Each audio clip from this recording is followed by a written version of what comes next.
Okay then, I thought we'd talk about an X-Men graphic novel, trade paperback. It's a standalone story. It's called The Worst X-Man Ever by Max Bemis and Michael Walsh. It's from 2016, and it follows a young guy named Bailey who you see just at school, dossing about, chatting with his mate about girls and which ones he might go out with. And as you obviously see, his mate goes, "Mate, you got no chance with any of these." And he says, "You're much better with this sort of plain girl that's got nothing going on, and just like you." And he's like, "Yeah, fair enough." And they draw him with this sort of like big ears and gawky looking teenager. So anyway, they show him trying to do stuff to make himself more appealing. None of it works, and his parents want to have a talk with him, and they tell him that they're both mutants, and they keep it under wraps because there's a lot of prejudice about. And he thinks that's the best thing in the world, because he's like, "Cool, now I'm going to have some cool power. I'll go hang out, at the Xavier school, and I'm going to be popular and get girls, etc." So anyway, Beast goes and finds out what power he's got and says, "Yeah, you got power, mate, but it's you can make yourself explode." And he goes, "Oh, that's great." He goes, "Yeah, but you can do it once, because once you've exploded, you're not going to put yourself back together. You'll just be mush." So he's like, "That's the crappiest power ever. Ultimately, if I use my power once, I'm dead. That's it. So whilst I'm a mutant, I get all the negatives of being prejudiced against, but none of the benefits." And just as he's walking out, his parents get squished by a sentinel attack. So he's left on his own. He's found out his power's crap, and there's nothing he can do about it. Now, he ends up getting taken in at the Xavier school. People try and be friends with him.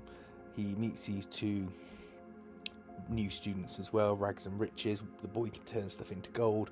The girl can disintegrate stuff. And he thinks he's making friends. He also gets given a power suit by Forge. You find out that he gets sued by a guy that was attacking the mansion when he used his power suit. Not because he touched him, but just because he made him feel bad. So even Bailey can't get away with that, even though everyone's smashing everyone else up. He tries to get tips to integrate better with everyone, and they try him out on all the different X teams as an intern. So you've got X-Force, X-Factor, the New Mutants, and Beta Flight. None of that works, and then he finally meets up with Rags in the woods, and she says, "I know what will sort you out, teen boy. You can do it with me." And he's like, "Oh my god, that's gonna happen." And then she changes into Jubilee, then into his mum, and then you find out that it's actually Mystique, and she's like, "Look, mate, I was never going to do anything with you. I just need your power, because ultimately I want you to get close to Xavier and then blow him up." He goes into training, because they say you can still be an X-Man, you just can't use any of your powers. You get some in between all of this, by the way. You're getting lots of little jokes and digs about the X-Men, like Wolverine's class here. He's making all these sort of little snarky remarks about being an X-Man, and it's all things that are true when you look at the comics and their history. And there's loads of little jabs like that, and that's what really makes this book work, because it's got such a sarcastic sense of humour to it. You get Bailey meeting Miranda, a girl who has the power to alter reality.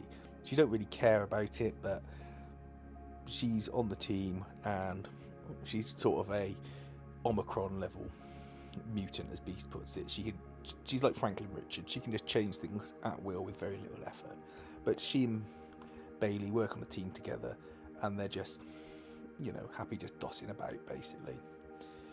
Now, I'm not going to ruin the rest of the book. We're going all the way to the end of it, but suffice to say, you have a time jump in the last issue of these 5 issues that are collected in this book, and you find out that a main character has died, and that has resulted in things not quite going how you might expect them to. Miranda doesn't change it for reasons that are explained, and you have a sort of very meta ending to the book. Now, I think this is a fantastic book. It's a great read. It's a standalone read. The jokes work better if you have some understanding of the X-Men, but you don't necessarily need to. Though I think most people who are picking up a comic book have some basic understanding of who the X-Men are, whether that's from cartoons, films, or literature.